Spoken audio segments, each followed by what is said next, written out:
Namaste and welcome back to today's episode of Mahabharata Matters.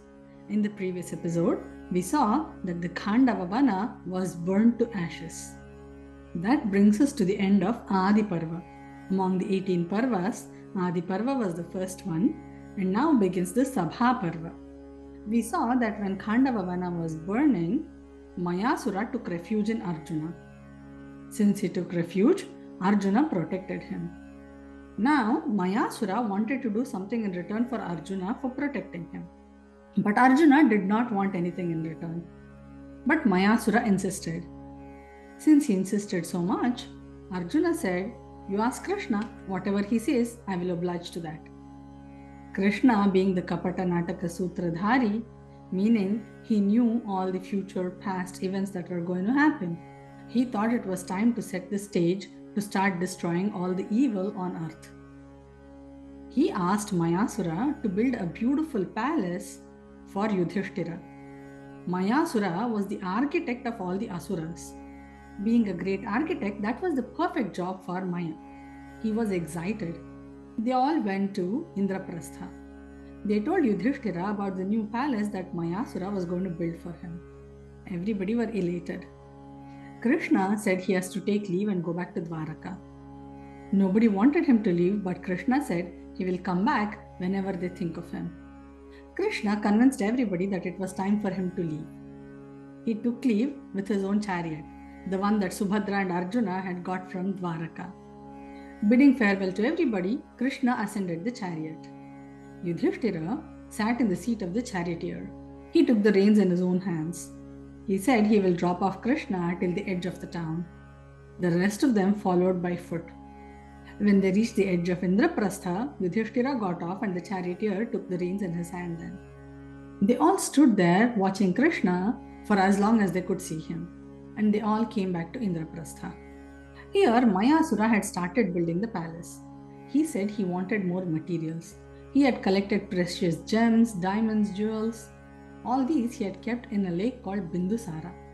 Lake Bindusara is the place where Ganga was released from the Jata of Shiva.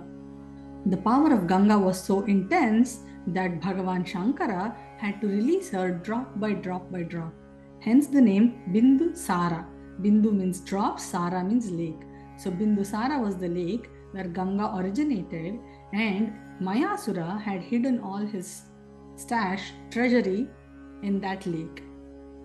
He went to get them and brought them all back to Indraprastha.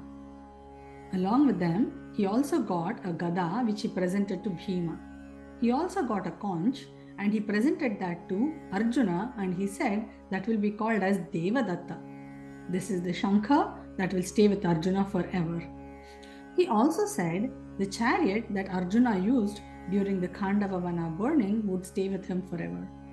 It had a flag with a monkey on it. Hence, he would be known as Kapidhwaja. The chariot also had divine-looking white horses. Hence, Arjuna would also come to be known as Shvetavahana. Mayasura continued building the palace. The palace was exquisite. People from far and wide came to see the palace. Everyone, but of course, the Kauravas, Karna, Shakuni, none of them came. Years passed. Subhadra had given birth to her son Abhimanyu. Draupadi too had given birth to 5 sons, one from each of the Pandavas. Kunti was very happy and pleased. She thought all the dark days are gone. There were days when they were begging for even food, and now her children were prosperous, ruling a country, and they had children, and everything was happy. So, what do we learn from this episode? Bidding adieu to the guest is also a sanskara. Yudhiṣṭhira and his family went all the way to the end of the city to bid farewell to Krishna. Slamming doors on the guests right after they step out of the threshold is not a well-mannered, cultured etiquette. We do not have to go all the way to the end of the city. We can at least wait until the guest goes out of sight before we close the doors behind them. That is definitely something to emulate from this episode from Yudhiṣṭhira and his family. Another point to take note of is that when people are envious of someone, they try not to meet eye to eye with them. That's exactly what the Kauravas did. Being family, the Kauravas should have been the first to come and congratulate the Pandavas. But they did not. They were so envious and jealous of their prosperity and fame that they did not want to come meet them. Another magnanimous character of the Mahabharata is Kunti. She lived a life of tapasya.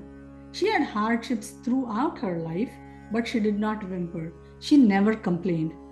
She accepted her situations as they came and did her dharma to her best possible extent. These are the things we can contemplate upon in this story. With these thoughts, we come to the end of today's episode. Remember, in this series, we are discussing matters of Mahabharata because even today, Mahabharata matters. Hari Om!